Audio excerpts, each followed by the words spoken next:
Assalamualaikum warahmatullahi wabarakatuh. Assalamualaikum warahmatullahi wabarakatuh. Alhamdulillah, tidak pernah lisan kita berhenti memuji Sang Pencipta Allah atas segala nikmat yang dilimpahkan kepada kita. Termasuk Allah masih memberikan kita umur hari ini dan juga kita bisa menghadiri majelis ilmu. Semoga ini dicatat pahala yang lengkap oleh Allah Subhanahu wa taala dan juga Allah menerima seluruh amal yang pernah kita kerjakan dan juga akan kita kerjakan sampai menjelang ajal datang nanti, dan juga semoga menjadi penyebab juga atas semua dosa kita dimaafkan oleh Sang Pencipta Allah. Malam ini insya Allah kita akan melanjutkan bahasan seperti biasa dosa-dosa besar, dan malam ini berjudul marah kepada takdir Allah. Syekh Muhammad bin Wahab menyebutkan di halaman 78 kalau yang pegang bukunya, bab as-sakhat atau bab kemarahan. Sebenarnya yang beliau maksudkan di sini bukan marah secara umum, tapi marah secara khusus, di mana orang-orang tidak menerima keputusan Allah Subhanahu wa taala. Makanya di antara dalil-dalil yang diangkat oleh beliau itu berhubungan dengan masalah apa yang saya bahas tadi atau sebutkan, dan akan kita paparkan panjang lebar insya Allah ke depannya.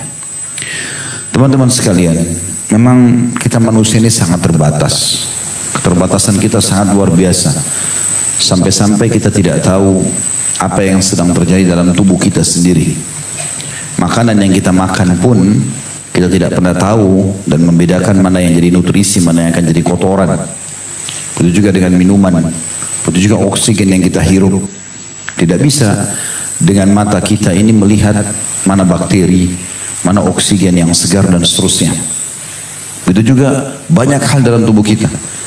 Ya Allah mengatakan wa fi anfusikum afala tubsirun, dalam diri kalian sendiri ada keajaiban penciptaan Allah. Apakah kalian tidak melihatnya? Belum lagi di sekitar kita. Banyak sekali fenomena teman-teman sekalian, kadar cahaya matahari, kadar panasnya, kemudian juga malam, kadar panjang malamnya, kemudian turunnya hujan, kadar air yang turun, dan sekian banyak jumlah butiran pasir, ya, volume air, dan terlalu banyak. Yang kalau kita ingin mempelajari satu persatu itu, jangankan kita berbicara bisa membuatnya atau menciptakannya, kita ingin mempelajari saja tidak akan pernah cukup umur seluruh manusia. Sungguh sebuah keputusan dan takdir yang luar biasa. Makanya kita sebagai seorang muslim, Allah berikan sebuah kesimpulan sederhana. Rukun imanmu, beriman kepada Allah dimulai dan diakhiri dengan beriman kepada takdir baik dan takdir buruk. Artinya itu semua pasti terjadi. Kau terima tidak terima, maka pasti akan terjadi. Kita akan mulai teman-teman sekalian dulu membaca dalil yang ditulis oleh Syekh Muhammad bin Wahab rahimahullah. Ada 3 dalil yang diangkat oleh beliau. Yang pertama surah At-Taghabun ayat 11. A'udzu billahi minasyaitonir rajim. Wa may yu'min billahi yahdi qalbah. Barang siapa yang beriman kepada Allah, niscaya dia Allah akan memberikan petunjuk kepada hatinya. Tentu teman-teman sekalian, ayat ini sebenarnya ada awalannya, tapi di buku kita tidak dituliskan. Kalau kita buka aplikasi Al-Quran, kita akan temukan awal ayat At-Taghabun ini, atau bagian daripada ayat surah At-Taghabun yang berhubungan dengan masalah ini, yaitu bunyinya a'udzubillahi minasyaitonir rajim, surah nomor 64 ya, ayat 11. Ma asaba min musibatin illa biidznillah. Wa may yu'min billahi yahdi qalbah wallahu bikulli syai'in alim.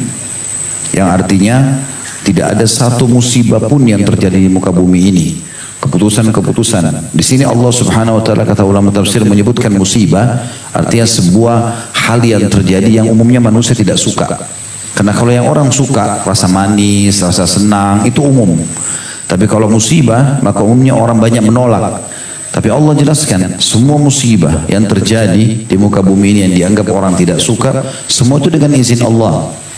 Dan siapa yang beriman terhadap itu keputusan Allah dengan kemahaluasan ilmunya, dengan kemahaadilannya, kenapa si fulan dikasih anak banyak, kenapa si fulan tidak dikasih anak, kenapa ini si fulan jadi laki-laki, kenapa jadi perempuan, kenapa harus ada ini, kenapa harus ada itu. Siapa yang beriman semua itu, maka Allah akan berikan petunjuk hatinya.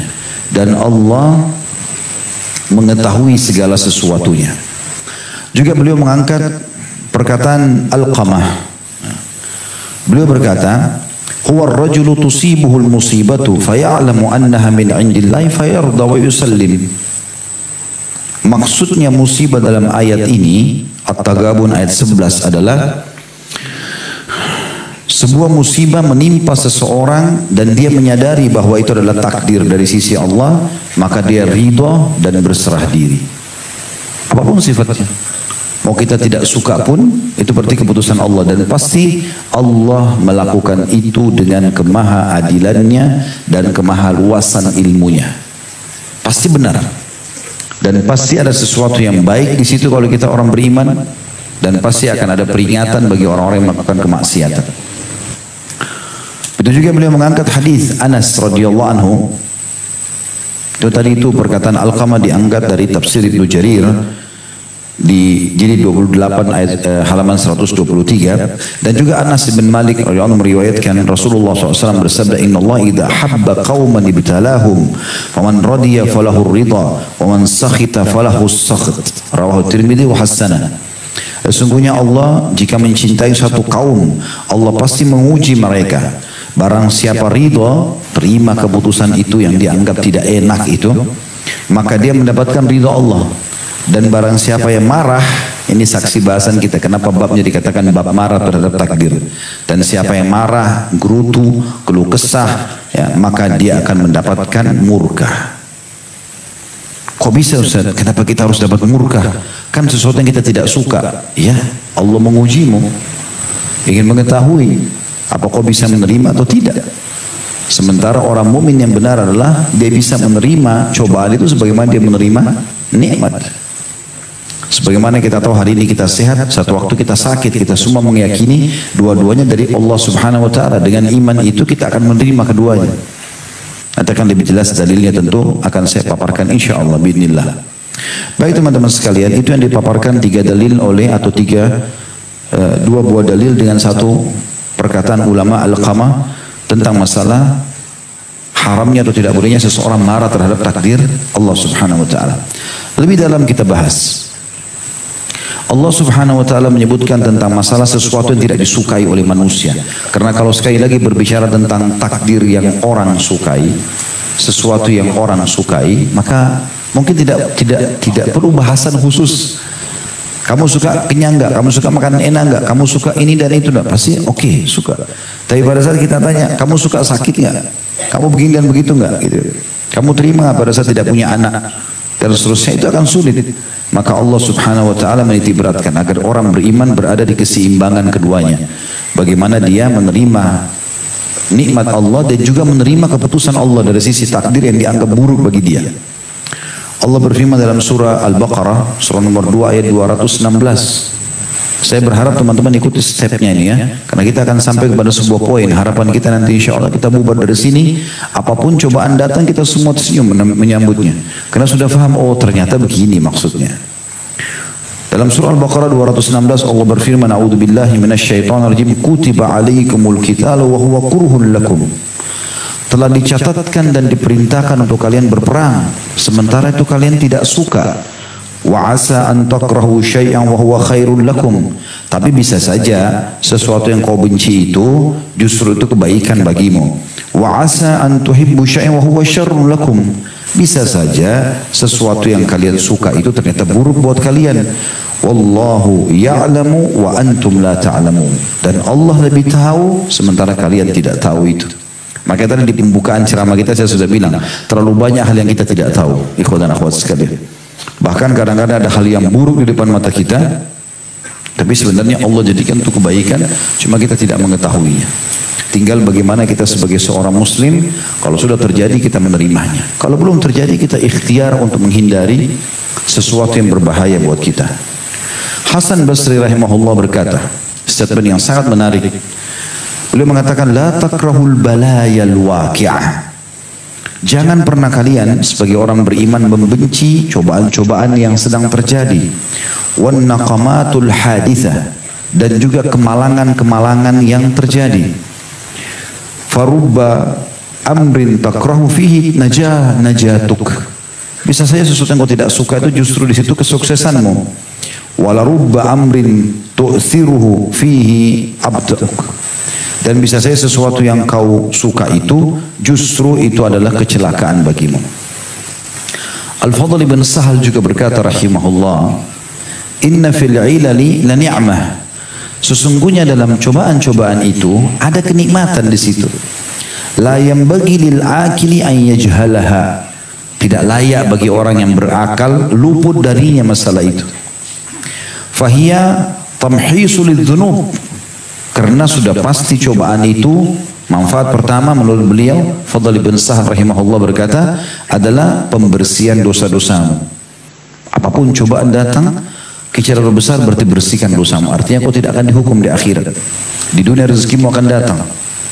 Yang kedua, wa tu'rad li thawabus sabr. Engkau akan mendapatkan pahala sabar karena tidak akan dapat kecuali dengan cobaan. Yang ketiga, wa ikal minal ghaflah. Cobaan itu menyadarkan dari kelalaian. Dengan adanya cobaan kita jadi sadar, oh ternyata saya lalai, oh ternyata saya salah. Yang keempat, wa tadhkiru bin ni'mah fi halis sihha. Dan dia akan mengingatkan tentang besarnya nikmat terutama dalam keadaan sehat. Ada orang kalau datang cobaannya lagi sakit, lagi ada masalah berat pikirannya, maka di situ dia merasakan enak benar dulu waktu saya kemarin tenang ya, belum ada masalah, lagi sehat dan seterusnya. Maka dia jadi ingat nikmat itu. Kapan satu waktu Allah kembalikan lagi, dia akan lebih tenang. Selanjutnya wastida'a litaubah. Dan semua cobaan adalah peluang emas untuk bertaubat. Nah, karena dengan datang cobaan kita jadi merasa bersalah, akhirnya kita taubat.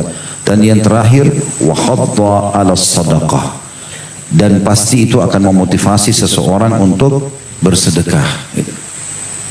Nabi SAW selalu berdoa dalam doa beliau dalam hadis riwayat Tirmidzi An-Nasa'i yang artinya aku memohon padamu sikap ridha setelah mendapatkan takdir.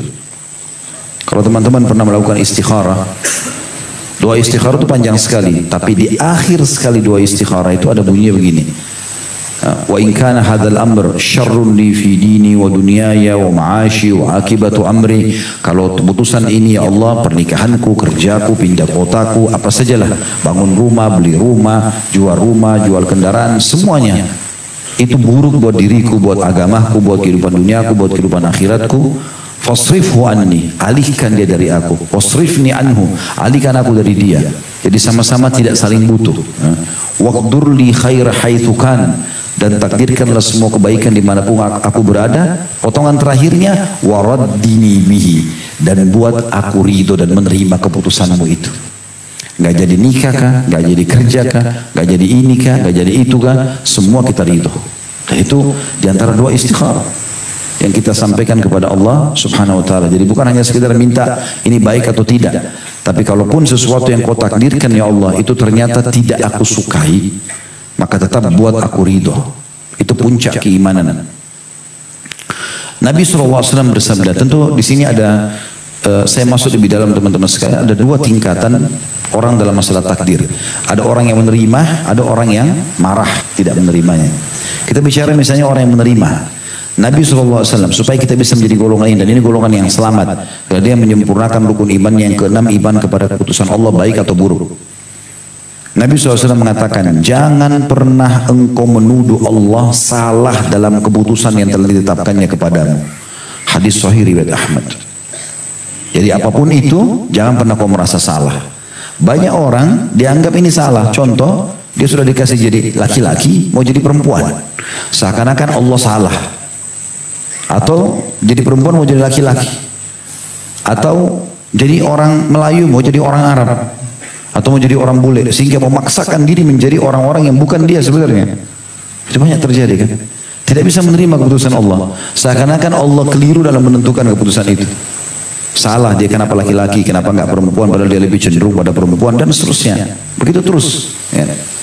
Begitu juga pada saat dia tidak bisa menikah sama orang, dia menyalahkan seakan-akan kenapa anda nikah sama saya, padahal Allah nggak tentukan itu pasti kebaikan. Kita tidak tahu kalau kita lanjutkan sama dia apa yang akan terjadi. Walaupun kita harapannya sangat besar.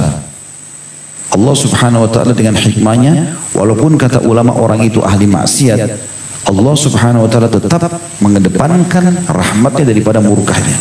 Karena dalam sebuah hadis yang sahih, kata Nabi SAW, Allah berfirman, "Ghalabat rahmati ghadabi." Sesungguhnya rasa kasih sayangku telah mengalahkan murkahku. Salah satu maknanya hadis ini adalah, walaupun dia ahli maksiat, kalau dia mau terjerumus pada perbuatan yang lebih besar atau salah, Allah masih berikan peringatan supaya dia tidak terjerumus. Walaupun dia jengkel, dia marah, nanti di akhirat dia baru tahu, oh syukur Allah buat saya nggak jadi lakukan itu. Padahal dia penjahat misalnya. Apalagi kalau orang-orang yang dasarnya beriman. Ini perkataan Abu Darda indah sekali. Perhatikan teman-teman sekalian. Kata beliau radhiyallahu anhu, sesungguhnya bila Allah menerapkan sebuah takdir, kalau Allah tentukan apa saja, malamkah, siangkah, menyenangkankah atau menyedihkankah, kalau Allah menentukan sebuah takdir, maka dia Allah ingin agar takdir tersebut diterima dengan ridho. Jadi sesungguhnya bila Allah menerapkan sebuah takdir, maka dia Allah ingin agar takdir tersebut diterima dengan ridho, diterima dengan lapang dada, apakah itu kita suka atau tidak suka. Dan sikap ridho, lalu beliau jelaskan, sikap ridho adalah jika seseorang hamba, dan sikap ridho adalah jika seseorang hamba tidak ingin selain apa yang ia rasakan, baik kesulitan ataupun kemudahan. Dan sikap ridho adalah jika seseorang hamba tidak ingin selain apa yang ia rasakan, baik kesukaran ataupun kemudahan. Maksudnya kalau dia sukar pun tetap dia senang, ada kemudahan pun dia senang. Umar bin Abdul Aziz rahimahullah berkata, aku selalu berada di pagi hari, aku selalu berada di pagi hari dengan tidak memiliki rasa senang, tidak gembira, kecuali semua takdir aku terima dari qada dan qadarnya Allah. Dari keputusannya Allah, semuanya aku terima. Jadi aku keluar pagi hari, mau tabrakan kah, mau diganggu orang kah, atau mau senang kah, pokoknya semua aku terima. Itu sifat orang beriman. Karena Allah tidak mungkin menzalimi hambanya. Sampai pernah ada seorang wanita, pernah kita ceritakan itu, dia sedang di salah satu masuk dalam salah satu tawanan perang. Wanita ini bukan muslim, dia termasuk dalam tawanan perang kaum muslimin. Anaknya hilang, dia cari-cari anaknya. Begitu dia dapat anaknya dalam kondisi panas, debu banyak, langsung disusui sama dia.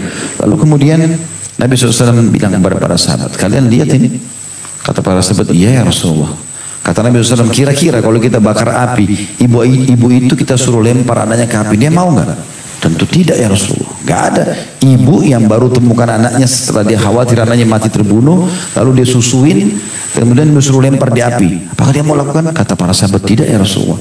Kata Nabi SAW, demi zat yang jiwa Muhammad dalam genggamannya, Tuhan kalian Allah lebih sayang kepada kalian daripada ibu itu kepada anaknya. Jadi walaupun buruk di mata kita, Allah lebih tahu itu baik buat kita. Seperti itu memahaminya. Disebutkan di dalam beberapa statement para ulama tentang masalah ini, kalau misalnya muncul pertanyaan di benak antum, kenapa saya diuji? Maka jawabannya sederhana. Ketahuilah bahwasanya bukan kamu sendiri yang diuji, kata ulama. Dan ketahuilah tidak akan bisa diketahui kualitas seseorang tanpa ujian dan cobaan. Dari mana kita bisa tahu kualitasnya pegawai itu? Siswa ini, mahasiswa itu tidak ada ujian. Kenapa kita di sekolah dan kampus ada ujian? Untuk apa? Begitu juga orang kalau di kantor, dia mau naik jabatan, ada ujiannya pasti. Gak mungkin tidak. Semua itu Allah subhanahu wa ta'ala datangkan karena memang tidak akan terlihat kualitas seseorang tanpa ujian. Berapa banyak keberanian terlihat setelah ujian perang datang. Berapa banyak pengorbanan, kedermawanan terlihat setelah memang datangnya bencana. Terlihat siapa yang dermawan, siapa yang tidak. Dan Allah subhanahu wa ta'ala berfirman dalam surah Al-Ankabut, surah nomor 29 ayat 1 sampai ayat 3. A'udzu billahi minasyaitonir rajim. Alif lam mim. Alif lam mim. Huruf-huruf pertama dalam Al-Quran yang Allah lebih tahu maknanya. Hasiban nasu ayyutraku ayyakulu amanna wa hum la yuftanun. Apakah manusia mengira mereka akan dibiarkan sementara mereka mengatakan beriman dan mereka tidak diuji? Pasti diuji. Benar gak imanmu ini? Benar gak kau loyal dengan perusahaan? Walaqad fatanna alladziina qablahum, dan kami telah menguji orang-orang sebelum mereka. Fala ya'lamanna Allahu alladziina shadaqu wa la ya'lamanna al-kadzibin. Dan dengan ujian itu Allah bisa tahu mana yang jujur dengan keimanannya dan mana yang dusta. Ya. Waktu sahabat-sahabat Nabi dengar, kebetulan mereka tidak ikut ke Badar, lalu mereka dengar sahabat-sahabat pulang dari Badar, oh luar biasa malaikat hadir, pemimpin Quraisy si fulan mati, si fulan mati. Tadinya mereka takut perang, tapi setelah mereka perang mereka rasakan kenikmatannya. Karena akhirnya mereka gembira, menang, agama Islam dimenangkan, Allah berikan mereka ghanimah yang sangat banyak, dijamin surga bagi mereka. Akhirnya orang-orang yang tidak hadir penasaran nih, ya Rasulullah, kalau ada perang lagi kami mau ikut. Subhanallah, 1 tahun setelah itu, Badar tahun 2 Hijriah, dia tahun 3 Hijriah terjadi perang Uhud. Maka pada saat itu Allah Subhanahu wa taala uji kaum mukminin dengan kekalahan. Setelah mereka menang, mereka kalah. Lalu Allah turunkan firman-Nya. Allah mengatakan walaqad kuntum tamannawna al-mauta min qabl faqad ra'aitumuh. Dulu kalian banyak ngomong nih, oh mau mati syahid, mau seperti di Badar. Sekarang kalian sudah lihat, mana buktinya? Jadi Allah SWT uji. Dan di situ kelihatanlah muncullah Anas bin Nadhr, muncullah Hamzah bin Abdul Muttalib dan sahabat-sahabat Nabi memang yang betul-betul jujur dengan keimanannya, memang cari kematian dan mau surga. Begitu juga kalau ada yang mengatakan, kenapa saya tidak dapat apa yang saya inginkan? Saya mau nikah sama fulan, saya mau bekerja di tempat ini, kenapa ya belum bisa ya? Maka Allah Subhanahu wa taala mengingatkan dari dalam Al-Baqarah ayat 216. Ingat selalu itu, wa asa an takrahu syai'an wa huwa khairun lakum. Bisa saja kalian benci sesuatu tapi itu lebih baik bagi kalian. Wa asa an tuhibbu syai'an wa huwa syarrun lakum. Bisa saja kalian suka sesuatu tapi itu buruk bagi kalian. Wallahu ya'lamu wa antum la ta'lamun. Allah tahu dan kalian tidak tahu. Kalau ada yang bilang juga, mengapa berat sekali cobaan ini gitu. Allah menjawab dalam Al-Quran, la yukallifullahu nafsan illa wus'aha. Dalam surah Al-Baqarah ayat 286, Allah tidak akan menguji seorang hamba di atas kemampuan. Dan Nabi SAW juga mengatakan dalam hadis yang sahih, sesungguhnya Allah tidak akan menguji seorang hamba di atas kemampuannya. Berarti kita mampu melaluinya itu. Kita mampu melaluinya. Dan yang paling mahal dari sebuah cobaan teman-teman sekalian adalah kita ambil pengalaman hidup. Karena itu mahal sekali. Kita kalau sudah pernah sakit, kita jadi tahu, oh saya sakit dulu begini. Bahkan dengan itu kita jadi tahu bagaimana dulu kita istirahat, bagaimana kita mau dokter siapa yang kita datangi, obat mana yang kita minum. Kita jadi tahu punya pengalaman dan itu mahal. Sampai pepatah bahasa Arab mengatakan, kalau ada orang lebih tua daripada kamu 1 hari, berarti dia punya pengalaman 100 hari. Maka raihlah 100 hari pengalaman dari dia itu. Karena mahal sekali pengalaman hidup itu. Itu juga kalau ada orang sudah frustasi, dianggap dirinya sudah nggak bisa lalui cobaan berat, keluh kesah begini, Allah juga menjawab dalam Al-Quran, dalam surah Al-Imran, surah nomor 139. A'udzubillahi minasyaitonirrajim wa la tahinu. Jangan pernah merasa lemah. Orang beriman harus kuat, yakin dengan janji Allah. Wala tahzanu, jangan sedih. Wa antumul a'launa in kuntum mu'minin. Kalian pasti menang. Kalian pasti akan beruntung, kalian akan pasti dapat jalan keluar kalau kalian beriman. Kalau ada yang menanyakan bagaimana caranya saya menghadapinya, Allah juga menjawab dalam Al-Imran ayat 200. Semua cobaan, pegang ini Al-Imran ayat 200, surah nomor 3 ayat 200. Akhir ayat dalam surah Al-Imran. Allah SWT berfirman, wasiat untuk orang-orang beriman, a'udzubillahi minasyaitonirrajim, ya ayyuhalladzina amanu. Hai orang beriman, isbiru, sabar. Wasabiru, kuatkan sabar kalian itu. Warabitu, tetap kalian berjuang, berusaha cari jalan keluar. Makna letterletnya, tetap kalian berjaga-jaga di perbatasan antara kalian dengan orang kafir. Tapi di sini makna umumnya adalah tetap kalian ikhtiar, coba terus, berobat terus, ikhtiar terus, jangan putus asa. Dikatakan wattaqullaha la'allakum tuflihun, dan ikuti semua itu dengan ketakwaan. Artinya bentuk ikhtiarmu jangan sampai masuk kepada hal-hal yang haram. Ya, agar kalian beruntung. Kalau ada yang bertanya, lalu kalau saya sabar apa yang saya dapatkan? Banyak sekali dalilnya. Di antara firman Allah Subhanahu wa taala, yang sabar bekerja belum dapat pekerjaan, yang mau nikah belum dapat pekerjaan, dia sudah menikah lalu bercerai dengan pasangannya tanpa dia inginkan, belum dikasih anak, banyak cobaannya, macam-macam, gangguan tetangga, gangguan orang kantor, dihina fisik, dihina segala macam, semua itu. Allah mengatakan dalam Al-Quran surah At-Taubah, surah nomor 9 ayat 111. Balasannya apa? Innallaha ashtara minal mu'minina anfusahum wa amwalahum bi anna lahumul jannah. Sesungguhnya Allah membeli dari orang-orang beriman diri mereka, dicoba oleh Allah SWT dengan segala macam, dan harta mereka yang mereka keluarkan agar mereka mendapatkan surga. Balasannya surga. Abadi selama dalam kenikmatan. Juga di dalam firman Allah Subhanahu wa taala, atau kalau ada yang mengatakan apa yang harus, jadi kalau itu jawab, itu pertanyaan itu jawabannya teman-teman sekalian. Jadi kita harus kembali kepada keyakinan kalau semua takdir adalah kebaikan yang Allah berikan, walaupun itu buruk di mata kita. Dan Allah Subhanahu wa taala menyuruh kita untuk bertawakal kepadanya. Datang cobaan, terima dulu sebagai cobaan ini dari Allah, kemudian kita coba tawakal, ikhtiar, cari jalan keluar. Allah menyebutkan dalam surah At-Taubah surah nomor 9 ayat 129. A'udzu billahi minasyaitonir rajim. Hasbiyallahu alladzi la ilaha illa huwa alaihi tawakkaltu wa huwa rabbul arsyil azim. Cukuplah Allah menjadi penolongku, tidak ada Tuhan yang berhak disembah kecuali Dia, kepadanya aku menyerahkan diri dan Dia adalah pemilik arsy atau singgasana yang agung. Dan dalam sebuah hadis qudsi yang mulia riwayat Bukhari Muslim, kata Nabi SAW, Allah berfirman, ana inda dhanni abdi bi, aku sesuai dengan prasangkaan hambaku. Riwayat lain dikatakan kalau dia persangka baik padaku, aku akan berikan sesuai dengan prasangkanya. Kalau dia sangka buruk, maka terjadilah itu pada dia.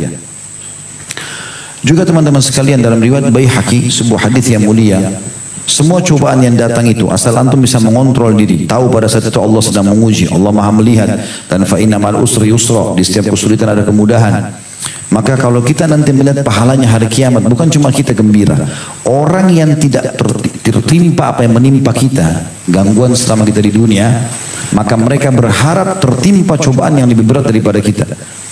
Bahkan dalam sebuah hadis riwayat Baihaqi, kata Nabi SAW, yawaddu ahlul afiyah yaumal qiyamah, semua orang yang diberikan kesehatan nanti di hari kiamat, waktu di dunia dikasih kesehatan, mereka berharap pada hari kiamat nanti anna juludahum quridat bil maqarid, mereka berharap agar kulit-kulit mereka digunting-gunting dengan gunting yang tajam, mimma yaruna min thawabi ahlil bala, setelah mereka melihat bagaimana besarnya balasan orang yang telah datang ujian kepadanya. Ujian itu hanya sebentar, selama di dunia saja. Dan juga teman-teman sekalian, orang diuji oleh Allah Subhanahu wa taala kalau dia orang beriman, pembersihan dosanya. Kalau dosanya betul-betul sudah tidak ada, berarti peninggian derajatnya. Itu diambil daripada hadis Nabi SAW riwayat Tirmidzi dan Ibnu Majah. Kata Nabi SAW, al-anbiya'u thummal amthal wal amthal. Orang yang paling berat cobaannya adalah para nabi-nabi. Kemudian orang-orang yang dekat dengan nabi-nabi tersebut secara keimanan. Fayubtalir rajulu ala hasbadini, fayubtalir rajulu ala hasbadini. Seseorang akan diuji sesuai dengan kekuatan agamanya. Fa in kana dinuhu salba, ishtadda bala'uh. Kalau agamanya makin kuat, imannya kuat, maka makin besar cobaannya. Wa in kana fi dinihi riqqah. Kalau agamanya lemah, ibtala al hasbadini, diuji sesuai dengan kadar imannya saja. Fama yabrahul bala bil abdi hatta yatrukuhu yamshi alal ardi ma'ali khati'ah. Terus saja seorang hamba diuji oleh Allah sampai Allah biarkan dia jalan di muka bumi tidak tertinggal satupun dosanya. Kalau Anda mengatakan, Ustaz, kalau begitu saya takut jadi orang beriman karena cobaannya berat. Ya, misal contoh, ini orang yang belum memahami bahwasanya sebenarnya ada hadis Nabi, inna idhamal ajri ma idhamal bala. Sesungguhnya besarnya kadar balasan sesuai dengan besarnya kadar cobaan. Ada balasannya juga besar, gitu kan, sesuai dengan cobaan tersebut. Dan sebenarnya cobaan itu bentuk kasih sayang Allah. Karena kalau kita lagi dicoba, ada takdir yang kita anggap yang baik datang kepada kita, lagi sakit, apalah gangguan orang segala macam. Sebenarnya kita sedang meringkas umur kita dalam ketaatan. Karena kalau cobaan lagi datang, kita nggak ada peluang buat dosa. Selalu kita berpikir untuk berbuat kebaikan. Orang kalau lagi sakit, demam, diajak temannya ke diskotik, nggak mau dia. Atau orang lagi sibuk kerja lah, urusan dunia lagi banyak ini kerjaan, dia kejar target, diajak pergi jalan-jalan sama temannya, aduh nggak bisa, lagi sibuk. Kesibukan itu, kalau kita dalam agama mungkin didatangkan cobaan-cobaan padanya, membuat dia berhenti dari kemaksiatan dan dia meringkas hidupnya dalam ketaatan. Andai dia tahu nilainya itu hari kiamat, dia berharap semua hidupnya cobaan. Ya. Ibnu Baz berkata, Syekh bin Baz rahimahullah, Allah yabtali ibadu bis-sarra'i wa dharra. Allah Azza wa Jal yang Maha Suci dan Maha Mulia memuji hamba-hambanya dengan kegembiraan, dengan kesedihan. Jadi kegembiraan itu juga cobaan. Apakah antum bersyukur atau tidak? Makanya Nabi Sulaiman alaihissalam pada saat berhasil meminta kepada orang-orang di sekitarnya mendatangkan singgasananya Balqis, gitu kan? Jauh di Yaman, beliau di Palestina. Jadi kalau handphone ini adalah Jazirah Arab, itu Palestina di atas, Yaman itu di bawah. Jaraknya jauh sekali nih, selatan sama utara gitu. Tapi dia bilang sama pengikutnya, siapa yang bisa datangkan singgasananya Balqis? Rupanya ringkas ceritanya, kita tidak usah bicara ada jin yang minta, tapi ringkas ada kerabat beliau sendiri dari orang yang beriman dari sepupu Nabi Sulaiman AS, orang saleh mengatakan saya. Datangkanlah dengan zikir-zikir tertentu, doanya kepada Allah datang. Begitu dia lihat singgasana itu kan sebuah nikmat, karena singgasananya Raja Balqis yang terkenal itu pindah ke istana Nabi Sulaiman. Tapi apa kata Nabi Sulaiman AS? Sesungguhnya ini adalah cobaan dari Tuhanku. Dia melihatku, apakah aku bersyukur atau aku kufur. Jadi nikmat itu pun dianggap sebagai cobaan sama dia. Agar jangan sampai kita lalai dari syukurnya. Cobaan agar kita jangan lalai dari sabarnya. Begitulah. Berimbang ini ya. Nikmat kita syukuri, cobaan kita sabari. Ini sama. Dua-duanya kita sukai. Seperti itulah Islam mengajarkan. Kata beliau, Allah Azza wa Jalla yabtali ibadah. Allah yang Maha Suci, Maha Tinggi memuji hamba-hambanya bis-sarra dengan kegembiraan, wa dharra dan juga cobaan, wa bisyiddati war-raha juga dengan sakit, gangguan, juga dengan kelapangan dada. Ini semua ada jadi fenomena dalam hidup. Wa qad yabtalihim biha li rafi' darajatihim. Dan Allah menguji mereka bisa saja untuk mengangkat derajatnya supaya tinggi nanti di akhirat. Wa ila dzikrihim dan mengagungkan nama mereka. Jadi subhanallah, kalau ada puncak cobaan datang pada antum ikhwas sekalian akhwat, coba sabar. Di ujung cobaan itu kalau antum tidak berkeluh kesah, antum sabar, pasti akan ada sesuatu yang besar di situ. Pernah saya ceritakan kisah seseorang di kisah salafus saleh dulu. Dia rupanya, saya ingatkan kembali kisahnya tentunya. Dia rupanya majelis ramai sekali orang, penuh. Padahal di masjid itu ada gurunya juga punya halakah. Dia dulu hadir di halakah gurunya. Tapi ternyata lebih banyak muridnya daripada gurunya. Teman-temannya pada datang semua. Ada apa dengan kamu ini? Kok bisa majelismu lebih ramai daripada guru kita? Apa yang kau lakukan? Dia bilang, kalau enggak ceritakan. Dan mereka teman-temannya, tentu saja kami mau dengar. Maka dia bilang, dulu 10 tahun yang lalu kebetulan dia duduk di halakah sama. Dia belajar terus. Dia baru buka halaqah majelis ilmu dia setelah 10 tahun dia bilang. Saya pernah duduk di sana, kemudian saya berpengajian, pulang semua, lalu saya tinggal sama kita. Datang satu orang putih, tampan, bajunya bersih masuk di majelis. Lalu bilang kepada guru kita, Syekh, saya mau. Katanya, baiklah. Apa bisa saya bantu? Dia bilang, saya mau cari jodoh. Lalu tiba-tiba guru kita bicara sama saya, kau mau jadi anak mantunya orang ini? Saya lihat orang itu putih, tinggi, tampan, pasti anaknya juga begini nih. Dia bilang, saya tidak banyak pikir. Saya bilang, iya, mau. Dinikahkan. Karena ini walinya perempuan. Tiba-tiba setelah akad nikah pergi ke rumahnya mertuanya. Sudah jadi mertua sekarang, belum pernah lihat istrinya nih. Masuk ruang tamu, kalau mertuanya mengatakan, dia bilang, orang ini bilang, saya masuk rumahnya mewah, bagus, luar biasa pokoknya gitu. Kelihatan bekas nikmat itu. Lalu dia bilang, tunggu sini, saya siapkan istrimu. Setelah selesai, beberapa saat dia bilang, masuklah. Begitu saya masuk ke dalam kamar, ketemu istri saya temukan istri, ada 10 atau 11 aib pada istri saya. Satu saya sudah cukup saya ceraikan. Matanya satu rusak, tangannya, kakinya pincang, luar biasa. Ada 11 aib, satu saya sudah cukup saya ceraikan. Saya sudah niat mau keluar, ceraikan dia. Tiba-tiba istri saya merangkak dalam kondisi dia lumpuh, memegang kaki saya lalu mengatakan, saya cuma minta satu. Biar kau nggak sentuh saya, jangan ceraikan saya. Saya mau meninggal dalam kondisi saya berstatus sebagai seorang istri. Dia bilang hati saya tersentuh. untuk membantu dia, saudari muslimah sekarang sudah status istri saya, itu pun karena keputusan saya sendiri, maka saya bersabar. 10 tahun tidak ada yang tahu saya nikah sama wanita cacat, kecuali saya sama mertua saya. Dan sekarang saya ceritakan kalian, karena istri saya sudah meninggal dunia.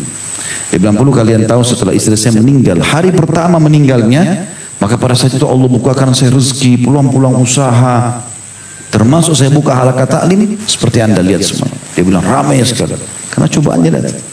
Tapi dia bersabar. Di setiap ujung cobaan ada sesuatu yang besar. Jadi jangan berkeluh kesah. Gitu kan? Berarti Allah sedang menyiapkan sesuatu. Lulus gak ujiannya nih? Gitu kan?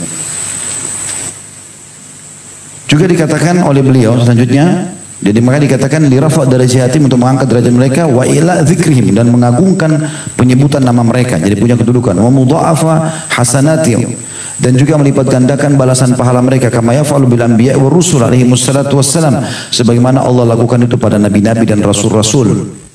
Wa sulha min ibadillah, dan juga orang-orang saleh. Fatawa di jilid 4 halaman 370. Juga sabda Nabi SAW ini pernah saya sampaikan hadisnya, tapi hadis ini kita sebutkan lagi. Orang yang paling berat cobanya para nabi-nabi, kemudian orang yang paling dekat imannya setelah itu dari orang-orang soleh. Dan ketahuilah, seseorang orang soleh itu diuji oleh Allah SWT di harta, sampai dia tidak punya lagi sama sekali harta. Miskinnya luar biasa, susah sekali hidupnya. Susah sekali hidupnya, sampai dia tidak bisa tambal bajunya kecuali dari kain-kain bekas. Tapi ketahuilah, mereka dengan imannya mencintai cobaan itu sebagaimana kalian cintai kemewahan. Ada saya temui orang, subhanallah, begitu tadinya dia kaya raya, luar biasa Allah angkat derajatnya, terus tiba-tiba Allah uji dengan cobaan yang sangat jatuh, drop, bangkrut usahanya segala macam.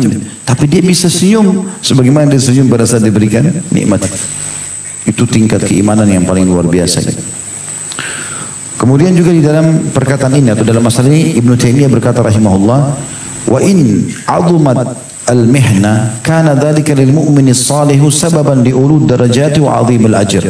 Ketahuilah, makin besarnya sebuah cobaan bagi seorang hamba beriman yang saleh, itu pasti akan menjadi tingginya derajatnya dan terlipat gandakan pahalanya.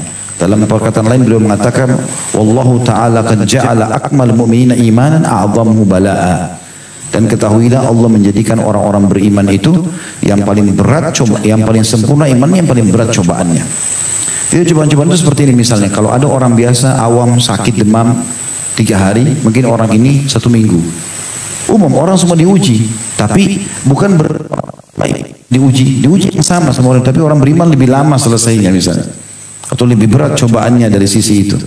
Mungkin orang cuma flu, dia flu sama demam. Gitu. Seperti itulah, karena hadis tadi ini tentang nabi-nabi, orang yang paling berat cobaannya adalah keluar karena Nabi SAW lagi demam.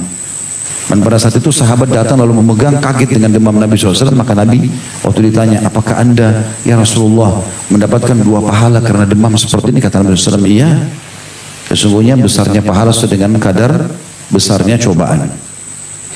Al-Munawi berkata, barang siapa yang menyangka bahwa apabila seorang hamba ditimpa ujian yang berat itu adalah sebuah kehinaan, maka sungguh akalnya telah hilang dan hatinya telah buta. Betapa banyak orang soleh yang mendapatkan cobaan. Tidakkah kita melihat bagaimana Nabi Yahya bin Zakaria disembelih atau dibunuh oleh kaumnya sendiri? Terbunuhnya 3 khulafaur rasyidin, Umar bin Khattab ditusuk oleh Abu Lu'lu', Utsman bin Affan dibunuh oleh kaum Khawarij, gitu kan? Ali bin Abi Thalib dibunuh oleh kaum Khawarij. Ini orang-orang mulia. Sampai Nabi SAW waktu pernah jatuh sesuatu barang dari beliau, kemudian Ali bin Abi Thalib yang memungutnya. Lalu Nabi berkata kepada sahabat-sahabat yang ada di situ, kasihan sepupuku ini, nanti dia akan diuji oleh Allah dengan terbunuhnya di bagian kepalanya. Sampai Ali tahu. Ali mengatakan, dia sudah dengar lalu mengatakan, sungguh demi Allah yang jiwa Ali dalam genggamnya, nanti akan ada pisau seseorang tertusuk di sini dan tembus ke sini. Jadi tunjuk tubuhnya. Dia tahu Nabi SAW menerima. Jadi kematian itu dia tidak rasakan lagi, dia cuma rasakan sakaratil maut, gitu kan. Ketika terbunuhnya Al-Husain, cucu Nabi SAW, terbunuhnya Ibnu Zubair, Abdullah bin Zubair di Mekah. Ya, sampai Asma, ibunya dia, Asma binti Abi Bakar, anaknya Abu Bakar. Dan ini wanita mulia sekali, terkenal. Istrinya Zubair, ayahnya dia Zubair bin Awam. Abdullah bin Zubair waktu hari terakhir digempur di Mekah oleh pasukan Hajjaj, gitu kan. Dia dekati ibunya, ibunya sudah buta matanya, Asma. Lalu kemudian Dia datang lalu mengatakan, ibu, saya ingin menindak pendapatmu. Gitu kan. Maka kata Asma, wahai anakku, kalau kau yakin kau benar, majulah. Dan jangan pernah kau ragu untuk dipermainkan oleh Bani Umayyah, gitu kan, maksudnya yang menyerangnya, pasukannya itu. Lalu kemudian, aku berharap kematianmu nanti itu benar, kau mati syahid. Dia mengatakan, demi Allah, kata Asma, kalau kau ingin akhirat, kau ingin Allah, kau akan mati syahid. Tapi kalau kau inginkan dunia, maka kau tidak akan dapatkan kecuali kehinaan. Kata Abdullah bin Zubair, demi Allah wahai ibuku, aku tidak ingin kecuali akhirat. Demi Allah, bersumpah sama Allah. Lalu dia peluk ibunya, waktu dipeluk, Asma pegang bajunya dia, ada baju besinya. Lalu kata Asma, sungguh orang yang mau mati syahid tidak akan pakai baju seperti kamu. Padahal ibunya buta. Pakai baju besi untuk apa? Kau mati syahid kan? Maka dia buka baju besi, tinggal bajunya. Kata Asma, peluk saya, dipeluk lagi. Langsung dia mengatakan, demi Allah juga kau masih pakai baju. Dibuka bajunya, disuruh buka bajunya, lalu disuruh anaknya menghadapi peperangan sampai terbunuh mati syahid. Radhiyallahu anhu. Dan sekian banyak contoh kisah. Dan beliau mengatakan begitu juga dengan Ibnu Jabir. Kemudian Abu Hanifah pernah dipenjarakan. Di akhir hidup Abu Hanifah, imam madhab itu, dipenjara dan mati dalam penjara. Dan juga Imam Malik rahimahullah pernah dibuka bajunya lalu dicambukin oleh orang-orang yang tidak bertanggung jawab, kemudian sempat ditarik sampai tangannya copot rahimahullah. Begitu juga dengan Imam Ahmad pada saat mempertahankan tentang Quran adalah perkataan Allah. Dikatakan pada saat itu oleh kaum Mu'tazilah kalau Quran itu adalah makhluk. Beliau pertahankan sampai dicambuk-cambuk, dirantai berdarah-darah, disayapi kulitnya. Dalam kondisi beliau hidup, dan sekian banyak juga contoh-contoh dalam masalah kesabaran mereka. Karena mereka tahu sebagaimana Allah berikan mereka nikmat, maka begitu pula mereka menikmati cobaan tersebut, dan tidak akan mungkin salah apa yang Allah ujikan kepada mereka. Makanya teman-teman, orang-orang non-muslim pun sekarang membahasakannya. Saya pernah lihat cuplikan seorang mu'alaf masuk Islam, dia membahasakan kenapa ada terkait dengan Islam. Dia bilang, saya belum pernah lihat ada komunitas orang seperti kaum muslimin, dan uniknya standar. Mau mereka ada dimanapun, muslimnya sama semua. Mau orang bule, mau orang Arab, mau orang dimanapun sama. Dia bahasakan begitu. Sama saja. Kalau mereka itu kaum atau satu kelompok orang yang kalau sedang diberikan kenikmatan, pasti mereka selalu bersyukur. Dan kalau ada cobaan, mereka adalah orang yang paling sabar. Tidak ada manusia seperti kaum muslimin. Dan kalau mereka sudah jatuh, maka mereka adalah orang yang pertama bangkit. Bangkit. Paling gampang karena kita di dalam putus asa kan gitu. Dalam Islam kan kita di dalam putus asa. Bahkan kita pernah bahas salah satu yang mau disebutkan oleh para ulama tentang dosa-dosa besar. Termasuk Imam Madzhabi rahimahullah adalah putus asa dari rahmat Allah subhanahu wa ta'ala. Itu yang pertama tentunya, dan yang kedua sebagai penutup adalah orang-orang, tadi yang pertama orang yang menerima takdir Allah, yang kedua adalah orang yang murka dengan takdir Allah subhanahu wa ta'ala. Dan ini tidak perlu kita panjang lebar jelaskan karena memang ini yang ditolak. Ya. Dan cukuplah hadis Nabi SAW tadi yang sudah kita sebutkan, diangkat oleh Syekh Muhammad bin Wahab rahimahullah, yaitu hadis riwayat Tirmidzi dengan dihasankan, innallaha idza habba qauman ibtalahum, Allah kalau suka sesuatu kaum, maka Allah akan menguji mereka. Siapa yang ridho maka Allah dia akan dapat ridho, dan siapa yang murka maka dia akan dapat kemurkaan Allah.